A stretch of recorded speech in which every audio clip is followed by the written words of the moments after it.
అందరికీ ఆహారంగా మీకు సన్న బియ్యం ఇస్తున్నారు. ఎలాంటి ఇబ్బంది రాకుండా మీరు అందరూ కూడా పిల్ల జల్ల అందరు పెద్దలు అందరూ కూడా ఈ చక్కగా వండుకోండి.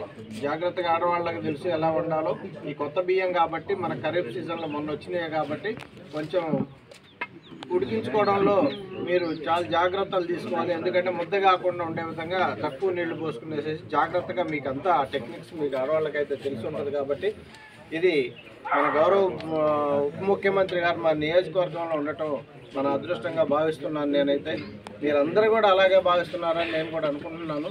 ఎందుకంటే వారు ఉన్నంతసేపు ఈ అభివృద్ధి ఆగదు. వాళ్ళు ఎన్ని కష్టాలు వచ్చినా కూడా అభివృద్ధి బ్రహ్మాండంగా చేస్తామని చెప్పేసి కూడా ఈరోజు పేపర్లో కూడా గౌరవ ముఖ్యమంత్రి గారు కూడా ప్రకటించడం జరిగింది. కాబట్టి వీరి యొక్క టీం ఉన్నంతకాలం మనకు మంచి అభివృద్ధి జరుగుతూ ఉంటుంది.